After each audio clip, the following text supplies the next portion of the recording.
Hello, my name is Dr. Julie Hodges and I'm here to talk to you today about leading change. The aim of this session is to discuss changing culture and to focus in terms of, as leaders in the organisation, what are some of the key things that we should be considering if we are considering changing the culture in an organisation. From my perspective of having very many years being a management consultant in an organisation, it was a question that clients used to ask us. We used to be brought in by the CEO or the MD who would say, "Can you help us change the culture? And can you help us change it in 3 weeks?" As we know, culture takes years to embed, and attempting to change a culture can take just as many years. When we talk about culture, we're talking about transformational change. We're talking about change that has an impact on the deep structure of an organisation, on the mission of the organisation, on the overall vision, strategy, values of the organisation. So it's not something that can be changed overnight. Okay, so what do we mean by culture? We're all familiar with the common definition that culture is the way we do things around here in the organisation. On the screen now, you'll see the definition by Trompenars and Hampton Turner. They define culture as coming in layers, like an onion, and to understand it, we have to unpeel the onion layer by layer. The first layer focuses on the deeper values and norms of the organisation. And as we peel away the different layers, it takes us further and further into that organisation. It shows us that culture is complex, that it takes time to get to know it, that we have to take time to unravel it, to really get to the deeper values and the deeper norms as well. And those are the difficult things to identify. Let's consider why it's important. Why is culture important? Why do we talk about it? According to Harrison and Stokes, culture impacts most aspects of organisational life, such as how decisions are made, who makes them, how rewards are distributed, who is promoted, how people are treated, how the organisation responds to its environments, and so on. How do we actually get to understand a culture? How do we take it apart layer by layer? What I'd like to do now is to share with you just an approach that will really help you understand the culture of an organisation better. So how do we assess culture? There's what we see, what we hear around us, what we see when we walk into a building, the colours, the logos, the reception staff. What do we hear? Is there music playing in the background? Is it silent? Is there chatter? What's going on? The second way that we can assess culture is through qualitative aspects. So in terms of talking to people, asking them how they would define the culture. What does it mean to them? What do they see and hear around them? What words would they use to describe the culture? And a third way that we can assess culture is through quantitative methods. So by giving out questionnaires, for example, in an attempt to get people's responses about how they define the culture. What's the best approach? Well, we all know the easiest way would be just to spend some time looking, listening in an organisation. The most robust, though, is the quantitative method. If we can, then the best approach is to use all three in order to start to understand the culture that currently exists in an organisation. When we look at the work of Schein, Edgar Schein, he talks about there being 3 levels of culture. The most visible, that we can see and we can hear, are surface manifestations, artefacts, physical space. Do people work in offices? Is it open plan? What sorts of spoken, written language is used? How do we see people behaving? The second level Shine defines is about the values in terms of what's important in the organisation. How do people behave?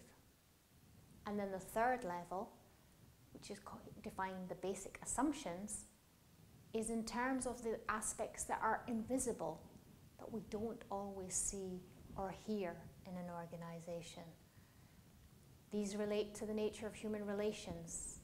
These relate to some of the things that we are not always conscious of, that we may do unconsciously in an organisation.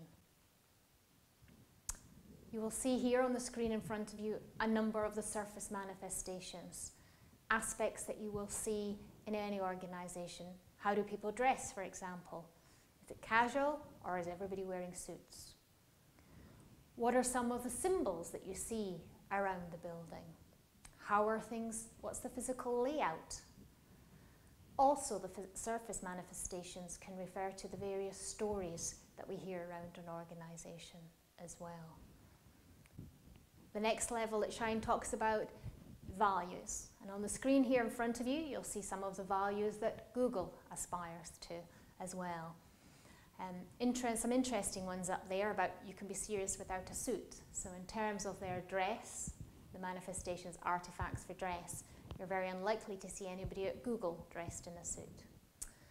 Other things that are interesting there, that in terms of, great just isn't good enough. So their values are about aspiring to be better. So these 10 points make Google what it is. These are its values. These are how it expects people to behave in an organisation. What I'd like to think about now is when you're taking in terms of these different levels of culture, how can you analyse it? How can you get deeper to really understand what it is within an organisation, what the culture is? In front of you now, you'll see a copy of the Culture Web. And this helps you look at the different levels of the onion in terms of going through the different aspects, the symbols that we see in an organisation, how people do things. Do they always shake hands when they meet each other? As well as physical symbols that you may see around the place. What are the power structures? Who holds the power and where in a culture of an organisation? What are the different structures? Is it hierarchical or is it flat? What about the control? Where does the control lie? Rituals and routines are about how people do things. And then stories and myths. What are the myths that are perpetuated around the organisation? All of these aspects make up the culture. They make up the overall paradigm of the culture itself. So the Culture Web can be used as a diagnostics tool for us as leaders of an organisation to really understand the organisation. And this can be key, particularly when we are moving into a new role as a leader in an organisation and we want to get to grips with the culture in a short space of time. These aspects, focusing on these key elements, can help us understand it more. So going back to that question about can we change a culture? Is it feasible? If we're looking at the different ingredients that have been identified of culture change programs, then there's a quote here from Morgan and Sturdy. And they talk about, in order to change a culture, first you have to identify the current shared values and norms of the organisation. Second, state what the culture should be. So therefore, if we think about the Culture Web we've just looked at, that enables us to look at the current culture. We then need to look at, using the same factors, what it should be. And third, identify the gap between the two and develop a plan to close it. So how do we move from current state to future state? And how will we know when we get there? So what will the new culture feel like? What will people be saying? What will they be doing? But it's not easy to change culture. And there are a few examples of where this has been done effectively, with the exception probably of when mergers and acquisitions occur. So what are the factors which make culture difficult to change? Culture exists at a variety of levels in an organisation. Within organisations, there are what we can call subcultures. So there may be subcultures at a functional level, further subcultures at a team level as well. Culture is also broad. It refers to people, their relationships within an organisation, and their beliefs as well. We also take culture for granted. It's there, it's around us. It's not something that we will often to refer to on a daily basis. Usually it's when we move to a new organisation that we're much more mindful of the culture in which we are working in. And culture has deep historical roots, and these roots are often hard to dig up and to change within an organisation. There are also strong connections between culture and the power distribution in firms. Often there's a vested interest in the status quo, of continuing with the current culture. And then finally, culture is interconnected. So not only does it have deep roots, but it's also connected with the structure, the systems, the people, and the priorities of an organisation as well. So can culture be changed? When we look at organisations where it has been changed effectively, it's most likely to occur when there's a dramatic crisis, a shock which calls into question the relevance of the current culture. And again, referring back to the financial sector, we have seen this happen in a number of banks across the globe, where they've had to rapidly change their culture due to the external triggers in the economic environment. Where there's a turnover in leadership. When new leadership comes into an organisation, then often they want to make changes. They want to make changes to the deep structure, to the mission, to the strategy of an organisation, to the culture. Young and small organisations, where the culture is less entrenched, it can be changed more easily than in the much more older organisations. And then a weak culture in an organisation can be more amenable than strong culture to change.